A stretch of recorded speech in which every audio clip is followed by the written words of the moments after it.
this was a very interesting topic to come and to listen to. You came in here and you sat at that seat for a purpose. And every time that you think, all the topics you're thinking of right now, whether it's, can you hurry up so I can go to Strikes and pick up one of those 4-hour burritos that's still sticking up there? May God have mercy on your soul. Gosh, you know, what are the sales at Dillard's right now? I think it's 10, 15%. Ooh, I like that. What are we really thinking of? You're thinking of that right now for a purpose. There is some purpose. But the bottom line is that when we think, we have to make informed decisions. Not uninformed, not unreflective, but they should be informed decisions. Because that's when we become really good critical thinkers. And that's when we start improving our critical thinking. So I got everybody here and saying, okay, Steve, you got me to church. I believe you. Okay. I'm an unreflective thinker. Teach me how to think. All right. So let me show you a process. If you look at your pamphlet, you look in the upper left right-hand corner, you see this little circle right here? All right, we're going to work with two processes. One of them is called the elements of thought. The other one is what we call critical thinking standards. Now, if you take a look at this circle, it is circular. It is not linear. Does everybody understand what I mean by a linear progression? Okay, I got step 1, then I need to do step 2 and step 3. Here it's circular because, ladies and gentlemen, as information changes in one of those elements, it could impact or affect one of the other elements. Meaning, if the information changes, or the purpose becomes changed, or is different, it could impact on maybe implications or consequences. So that's why it's circular and it's not linear. So, let's talk about the elements of thought. If you look right below the circle, there's a nice little saying here. Let me read it off to you. It says, whenever we think for a purpose, just like I said. We do it within a point of view, whether it's our point of view or we're looking at other perspectives, based on assumptions, leading to implications and consequences. We use concepts, ideas, and theories to interpret data, facts, and experiences in order to be able to answer questions, solve problems, and resolve issues. Wow, that's a big mouthful, right? Well, let's take a look at each one of these elements of thought and see how they become very important. First one, we'll start at the top, the purpose. What is the purpose behind what we're learning in our programs of study? What is the whole purpose when we walk into class for 2 hours and sit in Mr. Michael Murphy's mathematical class? What is the whole purpose today about today's class or topic? What is the whole purpose behind my program of study? But the one thing that you have to realize when you're looking at purpose or the objective of your thinking, always remember, you have to validate it. Could there be some biasness in your purpose? What do I mean by that? Let me give you an example. I have this lady here and this lady here. They work for a company. They're getting ready for a big presentation. I'm the CEO. She's getting ready. This is her assistant. And she's really, kind of hurried. She's kind of worried and concerned. And her friend says, oh, don't worry. I'll help you with the presentation. Why don't you go set up? So do you think the real purpose behind her is to help her and assist her with her presentation? Could it maybe be biased to the fact that, oh, I'm going to watch you crash and burn, and when you crash and burn, I'm going to have your job? But when we take a look at our thinking, what is the purpose behind our thinking? Are there biases? Are they aligned with our organization? Are they aligned with our program of study? Are they aligned with what we need to do to be able to achieve our goals to be successful? Or simply are they unreflective and they're biased because, hey, that's what I want to think. I want to think about partying this weekend. Yeah, I know I got a test, but it's my biased type of thinking and they're aligned with what I want to do. So then we get into unreflective, what? Purpose and objective behind our thinking. Right? And of course, everybody's thinking about thinking right now and about me, right? Yes. You're drinking Kool-Aid again. All right.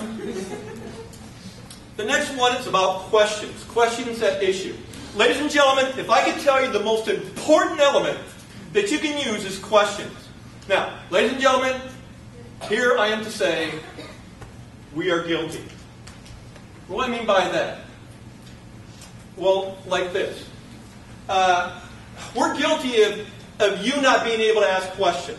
What do I mean by that? Well, you know what?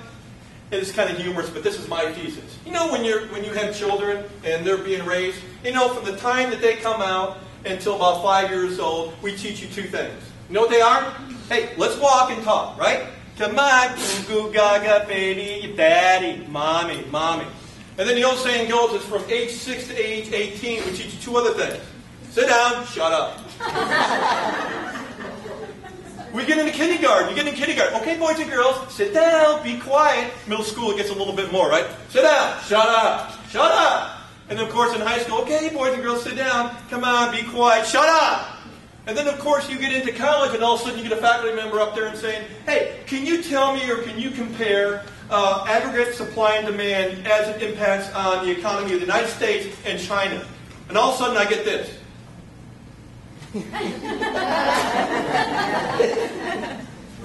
Ladies and gentlemen, you have to ask questions.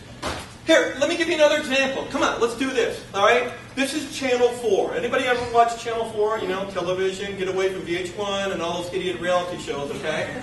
All right? Channel 4. Think about this right now, this scenario. Here I am. Nice coat and tie. Ding, ding, ding, ding, ding, ding. This is Channel 4 News. And an urgent breaking news. Steve, take it away. Ladies and gentlemen, a very important survey report has just came out about Cameron County. Cameron County young men, ages between 18 and 24. A recent report has shown that those young men, 18 to 24 in Cameron County, 8 out of 10 of them have the HIV virus as being positive. Now, let me, some of you are going, oh my God. And some of you are like, oh, okay, all right. And everyone's looking around at your boyfriend and saying, you probably not be that 8%. But how many of you, when you sit there and you take a look at the Chief of Staff of the President and he spills forth information, or I'm up here presenting and you're sitting there as, I typically say, as being an Autobot. What do I mean by Autobot? You know the little chihuahua in the back of your car? Okay, all right. When do we ever question? When do we ever sit there and go, wait a minute, what are you talking about? Cameron County, 8 out of 10 young men are HIV positive? Where did you get that? Well, I stood out in front of the clinic and the first 10 guys that walked through, 8 of them were HIV positive. And that was only for a couple of hours because my coffee at Stripes kind of ran out, so I left. Is that really good? Is it factual? Does it validate? If I look at the information from a blog, just because that guy's a blogger, is that accurate information? Where do I ever question it? And ladies and gentlemen, unfortunately, we've done that. You've got to break the cycle and be able to ask questions. You've got to be able to sit there and say, why? Why are we doing this? How does this impact? Where is the connection between all this content that you're giving me and what am I going to be doing? How does this impact? You've got to be able to ask a question. Next one. We talk about information. Ladies and gentlemen, we got information that's coming out of our ears. We've got Blackberries, we've got the internet, we've got netbooks now, we've got Wi-Fi, we've got information coming at us. What is actually accurate information? What is primary source information? How are you going to take all this information and be able to say, hey, this information is important, this information I don't need? How do we discern that? How do we become good researchers when we're given a research paper and the only thing that we look at and go, let me go on the internet, oh, the first site that I picked, that's good information, let me use that. Let me ask you something. We've all done research papers before, right? Let me see your hands. How many have done research papers? There you go. Raise your hand. Okay, you ready? You remember that last page, you know, it says references? You know, we ask you to cite your references? If you do. All right. How many of you put Wikipedia? Come on, put your hands up. Come on, face the music. Be honest. Okay, there you go. I'm being honest. I'm not going to get you. All right. Now let me ask you something. Do you think Wikipedia is accurate? Let me ask you something. I could take my 12, now becoming 13, acting like she's 20, young daughter, put her on her laptop, spin up on the computer. How fast can she edit a definition or a site within Wikipedia? That fast. Now, I'm not here to tell you Wikipedia is bad. But the bottom line is it's a good place to be able to start looking at information. You've got to be able to validate it. All too many times